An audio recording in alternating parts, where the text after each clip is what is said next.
مشکلات آ جاتی ہیں، تکلیفیں آ جاتی ہیں، زندگی میں حادثات ہو جاتے ہیں جو آپ نہیں چاہتے، جس کا آپ نے کبھی تصور نہیں کیا ہوتا، کام بھی کئی دفعہ ہو جاتا ہے۔ اب اس میں کرنا کیا ہے؟ اس کو کس اینگل سے دیکھنا ہے؟ مصیبت، پریشانی، دکھ، حادثہ، واقعہ، غیر متوقع چیز آپ کی زندگی میں آ گئی، آپ توقع نہیں کر رہے تھے، آپ تو کسی اور چیز کے لیے تیار تھے، آپ کے تو ارادے کچھ اور تھے، لیکن کچھ حالات اور ہو گئے، آزمائش اور طرح کی ہو گئی، اور ایسی آزمائش ہو گئی جس کا آپ کا ذہن نہیں تھا کہ یہ بھی میرے لیے ہو سکتی ہے۔ نہیں، آپ نے سوچا ضرور ہوا تھا کہ آزمائش آئے گی، لیکن اور چیزوں کو آپ سوچ رہے تھے، میں نے یہ ٹھیک کرنا ہے، میں نے یہ ٹھیک کرنا ہے، میں نے اس پر خیال رکھنا ہے، لیکن تکلیف نے، دکھ نے، آزمائش نے رستہ کوئی اور بنا لیا۔ تو اب یہ کیا ہے؟ ہم چونکہ متلاشی ہوتے ہیں سکون کے، راحت کے، کہ اب میں نے یہ ٹھیک کر لیا ہے، اب میں نے گھر بنا لیا، میرے بچے تھوڑے سیانے ہو گئے، فلاں کام میں نے آپ اپنے حساب سے اب درست سمت کرتے ہیں، لیکن یہ بیچ میں سے ایک مصیبت اور آ گئی، تو کس اینگل سے دیکھنا ہے؟ ترمذی شریف کی حدیث سنیے، نبی پاک علیہ السلام نے فرمایا، رب جسے بڑا ثواب دینا چاہتا ہے نا، اسے بڑی آزمائش میں مبتلا کرتا۔ اور اگلے لفظ سنیں گے تو آپ اور خوش ہو جائیں گے۔ حضور فرماتے ہیں جب اللہ تعالیٰ کسی قوم سے محبت کرتا ہے نا، تو پھر انہیں آزمائش میں ڈال دیتا ہے، جو اس آزمائش میں رب سے راضی رہے نا، رب بھی اس سے راضی رہتا ہے، اور جو اس آزمائش میں ناراض ہو جائے نا، شکوے کرنے لگ جائے رب کے، اللہ بھی اس سے ناراض ہو جاتا ہے۔ آزمائشیں تو آئیں گی، دکھ تو آئیں گے، یہ آ جاتے ہیں، ان کا بڑا مزہ ہوتا ہے۔ آپ کو پتہ ہے زخموں کا بھی مزہ ہوتا ہے، زخم ٹھیک ہونے پہ آ جائے نا کبھی، اس پر انگلی رکھ کے دیکھے، مزہ آتا ہے، اس پر ہلکی ہلکی خارش کرنے کو جی چاہتا ہے زخم، لیکن اگر پکا ہو جائے نا تو مزہ دینے لگ جاتا ہے۔ زخموں کو پکا لو، زخموں کو پختہ کر لو، یہ مزہ دینے لگ جائیں گے۔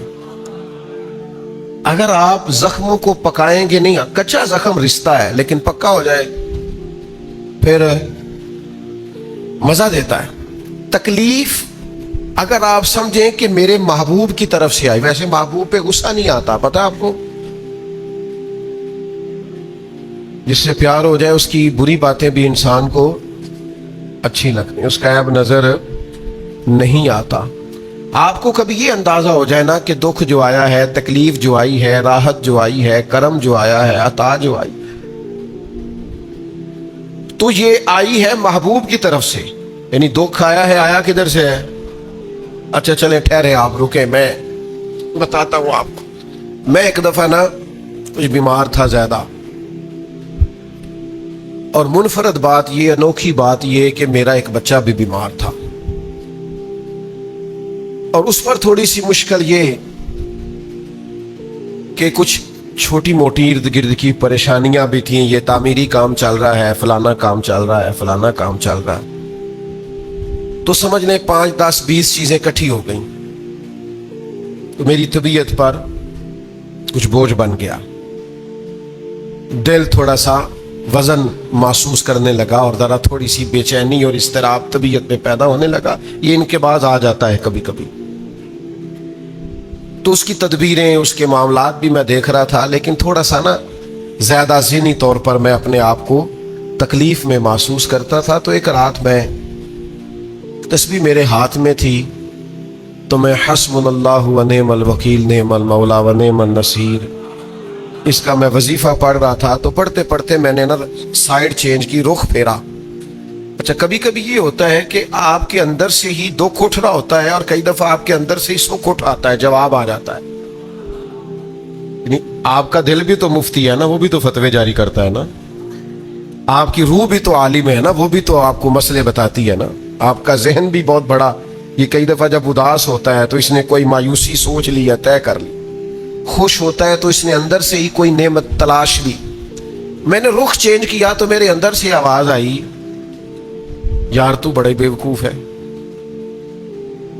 तेरा किसी जगह नाम लिख देते हैं लोग, वहां हजारों लोग जमा हो जाते हैं। मस्जिद में पंखे पूरे नहीं चलते, लोगों को कोई खास प्रोटोकॉल नहीं मिलता, सैकड़ों मसाजिद हैं, एयर कंडीशन और बड़ी बड़ी सहूलियात छोड़ के लोग तेरे कभी मुस्कुरा पड़े तो बहुत सारे मुस्कुरा पड़ते हैं, कभी तबीयत में कोई थोड़ी खराबी आ जाए तो बहुत सारे लोग आंसुओं में भीग भीग कर दुआएं करते हैं। ये सारे दुख तेरे लिए बर्दाश्त किए, पर तेरे ऊपर थोड़ी सी कभी तकलीफ आती है तो तबीयत पे बोझ बनता है। अच्छा तू बड़ा रीस है, सुख सारे कबूल खुशी खुशी, और जरा 2 4 5 चीजें इकट्ठी हुई नहीं और दिल तेरा बेचैन हुआ नहीं, तू सियाना नहीं। अच्छा खुद ही टेंशन थी, बस रुख मैंने दूसरी तरफ किया तो आवाजें दूसरी आनी शुरू हो गई, शाम को मैं उठ के बैठ गया। ये आपने ना अपने अंदर से आपने ताकत लेनी है। आपके अंदर एक रूह है, आपके अंदर एक बातन है, आपके अंदर एक खैर की कुव्वत है। जब भी कोई मायूसी आए ना, एक सरकार का फरमान सुने, नबी पाक अलैहिस्सलाम ने फरमाया तुम्हें अपनी बीवी की कोई आदत ना पसंद हो तो उसे बुग़्ज़ नहीं रखना। या रसूलल्लाह क्या करें? फरमाया उस आदत पे गौर कर लो जो तुम्हें बड़ी पसंद है। तुम समझते हो कि कर्ज हमें जरूर वापस मिलेगा, लिहाजा तुम्हारा रब तुम्हें कह रहा है कि तुम मुझे कर्ज हसना दे दो। अपने गरीब भाइयों पर, मिस्कीनों पर, कमजोरों पर खर्च करो और अपने रब को कर्ज हसना दे दो। रब तुम्हें डबल करके वापस अता करे, और जो अजर देगा वो इज्जत वाला देगा, जो तुम्हें सवाब अता फरमाएगा वो इकराम वाला अल्लाह तुम्हें सवाब अता करेगा। नबी पाक सल्लल्लाहु तआला अलैहि वसल्लम ने ना इन्फाक की तारीफ की, अल्लाह के रास्ते में खर्च करने की। जब तक उमरा मालदार लोग खर्च नहीं करेंगे गुरबा पर, मसाकीन पर, तुलबा पर, फलाही कामों में, दीनी कामों में, जब तक वो खर्च नहीं करेंगे तब तक मामला आगे नहीं बढ़ेगा। तब तक वो सारे मंसूबा जात जिससे कि गरीब का भला होना था, जिससे दीन को मजबूत होना था, जिससे दीन की इशाअत होनी थी, वो सारे मंसूबे आगे नहीं बढ़ेंगे। इसलिए नबी करीम सल्लल्लाहु तआला अलैहि वसल्लम ने इरशाद फरमाया कि तुम खर्च करो ताकि तुम पर खर्च किया जाए, तुम अल्लाह के रास्ते में दो ताकि रब तुम्हें दे, दो उसके रास्ते में वो तुम्हें अता करे अपने फजल करम के साथ। अल्लाह तबारक व तआला के रास्ते में जब खर्च किया जाता है तो रब राजी होता है, फिर बंदे को और ज्यादा अता करता है। आप देखिए कि इस्लाम ने खर्च करने के बहुत सारे मौके बनाए और फर्दन फर्दन गरीब को अमीर के साथ जोड़ा। अमीरों से कहा कि गुरबा का हिस्सा निकालो, साल के बाद ज़कात का हुक्म दिया। हर वो शख्स जो साहिब निसाब है वो साल के बाद ज़कात अदा करे। रमजान मुबारक आया तो सदका फित्र को रखा गया ताकि जो गुरबा हैं, मसाकीन हैं, वो भी ईद की खुशियों में अमीर मुसलमानों के साथ शामिल हों। फिर जब फसल का मौका आया तो उशर रखा गया ताकि गरीब भी तुम्हारे गल्ले में, तुम्हारे अनाज में, तुम्हारी गंदुम में, तुम्हारे चावल में, तुम्हारी सब्जी में शरीक हो जाए। हर मौके पर उनको याद रखना, उनको साथ मिलाना। कुर्बानी रख दी गई, और कुर्बानी भी जब रखी गई तो अमीर पर रखी गई। उसका फलसफा भी यही है कि अमीर कुर्बानी करेंगे और गरीबों तक उसका गोश्त पहुंचाएंगे। मेरे रसूल करीम सल्लल्लाहु तआला अलैहि वसल्लम ने ये खूबसूरती के साथ एक को दूसरे के साथ जोड़ा। अब होता क्या है? होता यह कि इंसान को माल से प्यार होता है, फितरतन कमाए हुए माल से मोहब्बत होती है। इंसान बसा औकात ये समझता है कि बड़ी मुश्किल से तिनका तिनका करके, मेहनत करके, जद्दोजहद करके मैंने ये माल जमा किया है तो अब मैं दे दूं। एक लंबा अरसा तक मैंने परदेश काटा, मुश्किलात बर्दाश्त की, और मैंने कई रातों के रत जगह इस काम के नाम की, और आप आज अगर माली तौर पर मैं मजबूत हुआ हूं तो क्या मैं ये माल दे दूं? तो देखिए, इस्लाम एक रूहानी मजहब है, इसकी तालीमात आफाकी हैं। ये हमें बतलाता है कि सिर्फ फैसला वो ना करो जो तुम्हारी आंखों से नजर आ रहा है। कुछ चीजें ऐसी हैं जो रब तुम्हें अपने फजल से दे रहा है और तुम्हारी जाहिरी आंखें उन्हें देख नहीं रही। नबी पाक सल्लल्लाहु तआला अलैहि वसल्लम ने इरशाद फरमाया, ये हदीस मुबारका सही मुस्लिम में मौजूद है। हजरत अबू हुरैरा रदियल्लाहु ताला अन्हु फरमाते हैं, देखिए हुजूर सल्लल्लाहु ताला अलैहि वसल्लम ना बात करके मुख्तसर जुमलों में कैसे आगे बढ़ते हैं। करीम अबू फरमाने लगे, याद रखना सदका देने से माल कम नहीं होता। अल्लाहु अकबर। आपको तो मैसेज आ गया बैंक से कितने पैसे कम हो गए। आपने तो जो गिन के दराज में रखे थे उसमें से लाख में से आपने तो 5000 दे दिया, तो आपको तो पता है वो 95 रह गया है। लेकिन ये सही मुस्लिम के लफ्ज हैं। हुजूर फरमाते हैं, सदका देने से माल कम नहीं होता। कायनात के सबसे सच्चे, खरे, सादिक और अमीन महबूब अलैहिस्सलाम ने फरमाया कि सदका देने से माल कम नहीं होता। हकीमुल उम्मत मुफ्ती अहमद यार खान साहब नईमी रहमतुल्लाह ताला अलैह इरशाद फरमाते हैं कि किसान जब उसने ना बीज की बोरियां भर के रखी हुई होती हैं, तो जब वो जा करके बीज डालता है ना खेत के अंदर, तो बाजार तो वो बोरियां खाली करके आता है, लेकिन पता तब चलता है कि जब एक एक बीज पर फिर कई कई गुना दाना लगता है। आया तो वो खाली करके था, लेकिन अगर थोड़ा सा वो गहराई के साथ देखे तो उसने तो कमाल कर दिया, अब तो उस पर बेशुमार दाने लग गए। तो हुजूर अलैहिस्सलाम ने फरमाया सदका देने से माल कम नहीं होता, और फरमाया माफ करने की वजह से अल्लाह बंदे की इज्जत में इजाफा कर देता है, और फरमाया जो अल्लाह की रिजा की खातिर झुक जाए अल्लाह उसे इज्जत अता कर देता है। सदका देने से माल कम नहीं होता। तो अपनी तबीयत के अंदर अगर शौक पैदा कर लिया जाए राह खुदा में खर्च करने का, ज़ौक बना लिया जाए, हमारा ये ज़हन बन जाता है कि ये भी मेरे पैसे, ये भी मेरे पैसे, वो कोने में मेरी जायदाद, ये मेरा मकान, वो मेरा बैंक बैलेंस, ये मेरे जानवर, ये मेरा माल तिजारत, ये मेरे खेत खलियान। मेरे महबूब ने फरमाया तेरे तीन ही माल हैं, एक तूने खा लिया है, एक तूने पहन लिया, एक तूने राह खुदा में खर्च कर लिया, बाकी तो वारसों का है। वारसों के माल के बारे में इस कदर ज्यादा तवज्जो रखना, इस कदर ज्यादा ज़हन बना के रखना, तो अल्लाह तबारक व तआला की राह में खर्च करने का जो शौक है, हुजूर सल्लल्लाहु अलैहि वसल्लम ना उसकी नसीहत करते। नबी पाक सल्लल्लाहु अलैहि वसल्लम के सामने ना हज़रत अस्मा बिनत अबी बकर सिद्दीक़ खर्च कर रही थी, अल्लाह के रास्ते में दे रही थी, तो सरवरे कायनात सल्लल्लाहु तआला अलैहि वसल्लम ने फरमाया अस्मा खर्च करो पर गिना ना करो, गिन गिन के अल्लाह के रास्ते में खर्च ना करो, वरना रब भी तुम्हें गिन गिन के देगा। फरमाया तुम उसके रास्ते में उसकी राह से कुछ बचा के ना रखो तो रब ताला भी जब तुम्हें देगा ना तो फिर बेहिसाब ही अता फरमाएगा। गिन गिन के यूं एहतियात करके दे के परेशान हो के राह खुदा में खर्च ना किया जाए, बल्कि अल्लाह तबारक व तआला के रास्ते में दिया जाए और मालिक के हुजूर उसकी रिजा के लिए खर्च किया जाए अल्लाह ताला के बंदों पर। हुजूर सल्लल्लाहु ताला अलैहि वसल्लम की जो आदात जिनकी वजह से कायनात में मेरे महबूब पाक अलैहिस्सलाम के रोज डंके बजते हैं, हुजूर की नातें पड़ी जाती हैं, उनमें हुजूर अलैहिस्सलाम की उन खूबसूरत आदात में से एक आदत है हुजूर का सखी होना, करीम होना। लब वाह हैं, आंखें बंद हैं, फैली हैं झोलियां, कितने मजे की भीख तेरे पाक दर की है। नबी पाक सल्लल्लाहु ताला अलैहि वसल्लम इरशाद फरमाते हैं, हुजूर का शौक देखिए खैरात करने के ताल्लुक से। हमारे यहाँ ये होता है कि बाज़ों का जैसे जैसे पैसा बढ़ता जाता है वैसे वैसे लोगों के अंदर बुखल आता है, कंजूसी आती है। बाज लोग इल्ला माशाअल्लाह वो खैरात करने की तरफ उस तरह तवज्जो नहीं करते जिस तरह के उनका मनसब उन्हें हुक्म देता है या उनका मनसब उन्हें उस तरफ कायल करता है। रसूल कायनात सल्लल्लाहु ताला अलैहि वसल्लम इरशाद फरमाते हैं, बुखारी मुस्लिम में मौजूद है, फरमाया अगर मेरे पास ओहद पहाड़ के बराबर सोना हो, किलोमीटरों पे फैला हुआ ओहद पहाड़, उसकी चौड़ाई है, उसकी लंबाई है, उसकी ऊंचाई है, यानी पहाड़ की बात हो रही, जिन लोगों ने जियारत की है वो जानते हैं कि इतना बड़ा पहाड़।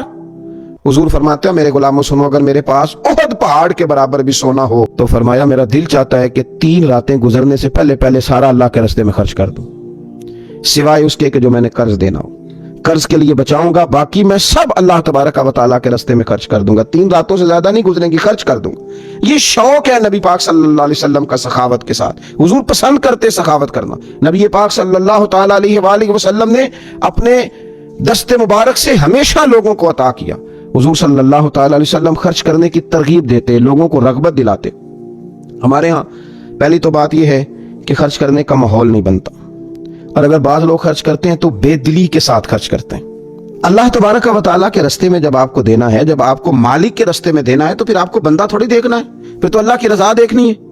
तो खर्च तो करते हैं, लेकिन वो खुश दिली, वो ज़ौक, वो शौक, वो खूबसूरती उनकी तबीयत में नहीं होती जो होनी चाहिए। अल्लाह के रास्ते में खर्च करें तो अल्लाह की रिजा को पेश नजर रख के खर्च करें। फिर खर्च किया जाता है, सदका दिया जाता है, लेकिन कब बंदा बीमार हो गया, जब तंदुरुस्त था, लाखों रुपए पड़े थे, सदका करने का ख्याल नहीं आया, हजारों मौजूद थे, उसके दिल की तवज्जो उस जानिब नहीं हुई, आज बीमार पड़ा है, कमजोरी आ गई है, करीबुल मर्ग हो गया है, अब उसका ख्याल आता है कि मैं कुछ अल्लाह के रास्ते में दूं, एक बकरा लो भी जरा ज़िबा कर दो, जरा थोड़ा सदका दे दो। किस बात पर? कि मैं बीमार हो गया हूं, किस बात पर? कि मैं कमजोर हो गया हूं। अगर आप सेहत के आलम में सदका करते अल्लाह को राजी करने के लिए तो वो क्या खूब था। वो हमारे एक बुजुर्ग हैं तो फरमाया करते हैं कि मैंने जब खर्च करना शुरू किया तो मेरे जहन में एक बात आई, उसने मुझे उभारा कि मैं अल्लाह के रास्ते में ज्यादा खर्च करूं। मेरे जहन में ये बात आई कि यार जितना मैं अपने वालिदैन की तरफ से खर्च कर रहा हूं ना, मेरी औलाद भी मेरे बाद इतना ही खर्च करेगी, तो क्यों ना ऐसा हो कि उनके हुकूक पूरे अदा करके ان کی آسانیوں کا خیال کر کے جو اللہ تعالیٰ نے مجھے اپنے فضل سے زیادہ دیا ہے اس میں سے میں اللہ کے راستے میں خرچ کروں. تو اس شوق کے ساتھ میں نے خرچ کرنا شروع کیا. نبی پاک صلی اللہ تعالیٰ علیہ وآلہ وسلم ارشاد فرماتے ہیں کہ کسی بندے کا اپنی زندگی میں 1 درہم خرچ کرنا مرتے وقت 100 درہم خرچ کرنے سے زیادہ بہتر ہے. زندگی میں 1 درہم دینا مرتے وقت، یعنی عین بیماری کے عالم میں جب تو خرچ کر رہا ہے تو وہ تو 100 خرچ کرے گا درہم، اور تندرستی میں صحت میں تو نے 1 خرچ کیا تو اللہ تعالیٰ اس 1 کا ثواب تجھے اس وقت سے زیادہ عطا فرمائے گا. یہ حدیث مبارکہ ابو داؤد شریف میں مشکات میں ملے گی. حضور فرماتے ہیں صحت کے عالم میں خرچ کر، بجائے اس کے کہ تیری طرف سے کچھ صدقہ دینے جائے تو خود صدقہ دینے جا، اپنے ہاتھوں سے دے اور شوق بنا کے دے اور توجہ کر کے دے، اور تیری طبیعت لگی ہوئی ہو اور تو خود اپنے کندھے پہ رکھ کے جائے، غریبوں کے گھر میں پہنچا کے آئے، اور تو تیرا دل کرے کہ اگر میرے گھر کے اندر گندم موجود ہے پھر کوئی بھوکا نہ سوئے، اگر میرے پاس طاقت موجود ہے کسی کو کپڑا پہنانے کی تو پھر کوئی غریب سردی میں ٹھٹھرتا نہ سوئے، اگر میرے پاس طاقت موجود ہے مکانات بنانے کی پھر مالک کریم کا کوئی بندہ جس کو میرے رب نے پیدا کیا، اس کی قدرت کا جو شاہکار ہے رسول پاک علیہ السلام کا کوئی غلام بغیر چھت کے نہ سوئے. اگر میرے پاس طاقت ہے تو پھر میرا حال تو یہ ہونا چاہیے نا کہ کسی غریب کی بیٹی اس لیے نہ بیٹھی رہے کہ اس کے پاس جہیز کوئی نہیں. یوں نہ ہو کہ میرے گھر کے اندر تو آدھا کھانا کھایا جائے اور آدھا ضائع کیا جائے، لیکن بہت سارے لوگ ایسے ہیں جو رات کو ترسیں کہ کچھ مرضی کا من پسند مل جاتا تو پیٹ بھر کے کھا لیتے. سخاوت کا حکم دیا گیا، صحت کے عالم میں خرچ کریں، تندرستی کے عالم میں خرچ کریں، اللہ کی رضا کے لیے خرچ کریں. یہ ماحول نہ بنائیں کہ بیمار ہو گیا ہوں تو جا بیٹے صدقہ کر دے، اب میں کمزور پڑ گیا ہوں تو جا بیٹے تو کچھ اللہ کے راستے میں خرچ کر دے. ایک شوق ہو، ایک طبیعت ہو. نبی پاک صلی اللہ تعالیٰ علیہ وآلہ وسلم کی پیاری زوجہ، ذرا یہ انداز بھی دیکھیے گا، حضرت سیدہ عائشہ صدیقہ رضی اللہ تعالیٰ عنہ فرماتی ہیں کہ ہم چونکہ حضور کی ازواج کثیر تعداد میں تھی تو کبھی نہ نبی پاک صلی اللہ علیہ وسلم سے کچھ سوالات بھی کرتی تھی، اور اس سوالات کے اندر محبت چھلکتی تھی، محبت میں ایک دوسرے سے آگے بڑھنا چاہتی تھی. حضرت عائشہ صدیقہ رضی اللہ تعالیٰ عنہ فرماتی ہیں کہ ہم نے عرض کی یا رسول اللہ صلی اللہ تعالیٰ علیہ وسلم ہم میں سے سب سے پہلے آپ سے آ کے کون ملے گا؟ اس سے مراد ہے وصال کے بعد سب سے پہلے ازواج مطہرات میں آپ سے کون آ کے ملے گا؟ تو حضور صلی اللہ علیہ وسلم نے فرمایا لمبے ہاتھوں والی. مشکات میں حدیث موجود ہے، بخاری میں موجود ہے. حضرت عائشہ صدیقہ کہتی ہیں حضور نے فرمایا وہ جو لمبے ہاتھوں والی ہے نا میری اہلیہ، میری زوجہ، مومنوں کی ماں، وہ ملیں گی. تو کہتی ہیں حضرت سودا رضی اللہ تعالیٰ عنہ کے ہاتھ لمبے تھے، قد بڑا تھا، تو ہماری نظر یہ تھی کہ حضرت سودا کے بارے میں حضور نے فرمایا کہ وہ ملیں گی. لیکن کہتی ہیں کہ وہ تو ہمیں بعد میں پتہ چلا جب حضرت زینب رضی اللہ تعالیٰ عنہ کا وصال ہوا تو سمجھ آئی کہ لمبے ہاتھوں سے مراد ہاتھوں کا لمبا ہونا نہیں، صدقہ اور خیرات زیادہ کرنا. وہ لمبے ہاتھوں والی تھی، مومنوں کی ماں، خرچ کرتی تھی، خیرات کرتی تھی. شارحین حدیث نے لکھا ہے کہ وہ اپنے ہاتھوں سے کھالے رنگتی تھیں پھر بیچتی تھیں، اپنے لیے نہیں. ان کا نان نفقہ تو حضور کے ذمے تھا، اپنے لیے نہیں. ان کو تو صحابہ کرام علیہم رضوان وہ ساری ذمہ داریاں حضور کے بعد بھی ادا کر رہے تھے جو حضور سید عالم صلی اللہ تعالیٰ علیہ وسلم کے حقوق رب تعالیٰ نے رکھے، لیکن وہ اپنے دست مبارک سے محنت کرتی، کھالے رنگتی اور اپنی اولاد پر، مسلمانوں پر خرچ کرتی. ان کا شوق تھا. تو کریم محبوب علیہ السلام نے فرمایا یہ مجھ سے سب سے پہلے آ کے ملیں گی. حضور کے بعد ان کا وصال سب سے پہلے ہوا حضرت زینب رضی اللہ تعالیٰ عنہ کا. او بھائی، اس میں بھی ایک لطیف اشارہ ہے، اس میں بھی ایک خوبصورت اشارہ ہے کہ حضور کا قرب پانے کے لیے سخی ہونا بھی ضروری ہے. رسول پاک علیہ السلام کی بارگاہ ناز کے قریب ہونے کے لیے سخاوت کا مزاج ہونا بھی ضروری ہے. انسان کے دل کا، اس کی طبیعت کا، اس کے مزاج کا سخی ہونا ضروری ہے، اس لیے کہ اس نے رسول پاک صلی اللہ تعالیٰ علیہ وآلہ وسلم کے قریب جانا ہے. اعلیٰ حضرت بریلوی رحمۃ اللہ تعالیٰ نے لکھا ہے، فرماتے ہیں اللہ کے محبوب علیہ الصلوۃ والسلام اچانک مسجد میں تشریف لائے اور نماز کا وقت ہو گیا. اقامت کہہ دی گئی. سرور کائنات صلی اللہ تعالیٰ علیہ وسلم نے نا اقامت کہی جا چکی تھی پر حضور باوجود اس کے گھر چلے گئے. تھوڑی دیر کے بعد واپس آئے. اب ظاہر ہے صحابہ کے دلوں میں سوال تھا کہ اقامت ہو چکی تھی، حضور کہاں تشریف لے گئے؟ تو حضور نے فرمایا میں مسجد آیا تو میرے دل میں خیال آیا کہ گھر میں تو چند دینار پڑے ہوئے، تو میں نماز پڑھانے سے پہلے گیا ہوں، نے اللہ کے راستے میں خیرات کیا، پھر تمہیں آ کے نماز پڑھائی. یار اپنا شوق بنائیں. آپ یقین کریں کہ بہت سارے لوگ ہیں جو بہت سارے لوگوں کا خیال رکھ سکتے ہیں، لیکن ہماری نظر اپنے سے اٹھتی نہیں. ہم اپنے آپ سے سوچنا شروع کرتے ہیں، اپنے اوپر ختم کر لیتے ہیں. اگر بہت زیادہ بڑھ کے سوچیں گے تو اپنی اولاد کا سوچیں گے. ذہن بنائیں سخاوت کا، اور رمضان شریف میں خاص کر کے توجہ کریں. آپ مساجد کا خیال کریں، مدارس کا خیال کریں اور خوب خیال کریں.